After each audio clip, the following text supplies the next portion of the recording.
দর্শক এম খান ডকইয়ার্ডে কিন্তু পেয়ে গেলাম আমাদের সবার প্রিয় সাকিব ভাইকে। উনি লঞ্চ অ্যাডভেঞ্চার পেজ থেকে আসছে এবং গত 2 থেকে 3 দিন কিন্তু এই জায়গায় অবস্থান করছে, এই লঞ্চ সংক্রান্ত সকল আপডেট কিন্তু দিয়ে যাচ্ছে। তো আমরাও জানতে চেষ্টা করছি যে এই মুহূর্তে কি অবস্থা এবং সার্বিক পরিস্থিতি কোন অবস্থায় দাঁড়িয়ে আছে এম খান সাদ। আচ্ছা, আসলে গতকাল রাতে শেষ যে আপডেট ছিল সেটা হচ্ছে লঞ্চ কিন্তু পেছনের অংশ একদম পানি টাচ করানো হয়েছিল গতকাল রাতে, কিন্তু প্রবলেম হচ্ছে এই যে মাঝের যে অংশটা এখানে বেলুনগুলো হচ্ছে ডিসপ্লেস হয়ে গেছিল, অর্থাৎ সবগুলো বেলুনের অ্যালাইনমেন্ট এক ছিল না। এই বেলুনগুলো কিছু বাম দিকে চলে যায়, কিছু ঠিক থাকে। তো তখন তারা সিদ্ধান্ত নেয় যে এই অবস্থায় যদি লঞ্চটি পুরোপুরি ছাড়া হয় তাহলে লঞ্চের হাল ড্যামেজ হওয়ার চান্স থাকে। যেটা বলছিলাম যে বেলুনগুলোর অ্যালাইনমেন্ট ঠিক ছিল না, পরে সিদ্ধান্ত নেওয়া হয় যে যদি এই অবস্থায় টান দেওয়া হয় তাহলে হাল ড্যামেজ হওয়ার একটা পসিবিলিটি থাকে। যেহেতু এটা একটা নতুন ডক, এখানে কখনোই এর আগে লঞ্চ এয়ার ব্যাগ বা রোলার স্লাইড দিয়ে কোনো সিস্টেমে নামানো হয়নি, তাই তারা সিদ্ধান্ত নেয় যে কালকের মতো আপাতত কাজ ওখানে স্টপ থাকবে এবং লঞ্চের একদম শেষ মাথায় জাস্ট পানি টাচ করে এই অবস্থায় লঞ্চের কাজ শেষ করা হয়। এবং আজকে যেটা করা হয়, বেলুন যেগুলো ডিসপ্লেসমেন্ট হয়ে যায় সেগুলো আবার হাওয়া ছাড়ার পরে আবার সেগুলো সোজা করা হয় এবং আবার হাওয়া দেওয়া হয়। এবং হাওয়া দেওয়ার পর যারা ফাইনালি আধা ঘন্টা আগে যখন যে টানটা দেওয়া হলো সেটার সময় এই যে মাঝখানে যে গভর্নর দেখা যাচ্ছে, হ্যাঁ ওইটা, এই গভর্নরটি একদম মাটি থেকে উঠে চলে আসছে, কারণ প্রেসার বেশি পড়ে।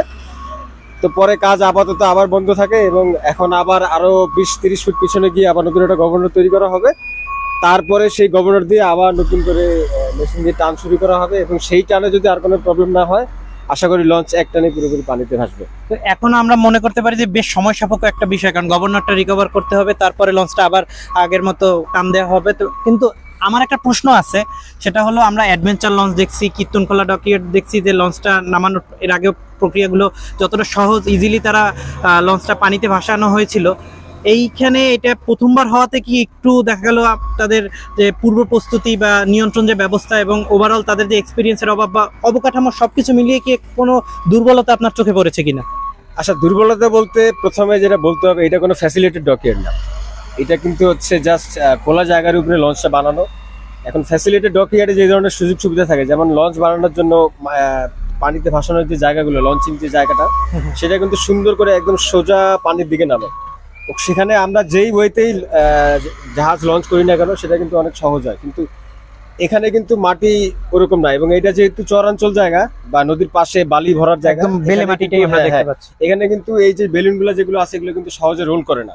এটা হচ্ছে একটা বড় প্রবলেম, যেটা আমি যারা পানিতে ভাসানোর কাজ করতেছে তাদের সাথে কথা বললাম যে এখানে মূল প্রবলেম হচ্ছে জাহাজ যখন টানা হয় তখন জাহাজের সাথে এই বেলুনগুলো রোল করে জাহাজের সাথে আগায় না। এটাই হচ্ছে সবচেয়ে বড় বাধা এবং এই কারণেই বিভিন্ন সময় বিভিন্ন সমস্যা হচ্ছে। ইঞ্জিনের উপর বেশি লোড পড়তেছে, লোড পড়তে গিয়ে দেখা যাচ্ছে গভর্নর উঠে আসতেছে, বিভিন্ন সমস্যা হচ্ছে। এবং একটা সমস্যা যখন দেখা যাচ্ছে তখন সেই সমস্যা রিকভার করতে আরো 3 থেকে 4 ঘন্টা, ইভেন এক বেলা একদিনও লাগতেছে। তো যেমন কালকে একটা সমস্যা হলো, সেটার পরে আজকে সারাদিন লাগলো সেই সমস্যা সমাধান করে আবার নতুন করে টান দেওয়ার জন্য। এবং আজকে আবার একটা নতুন সমস্যা দেখা দিচ্ছে। এখন যে অবস্থা তাতে রাত ছাড়া জাহাজ নামার কোনো পসিবিলিটি নেই।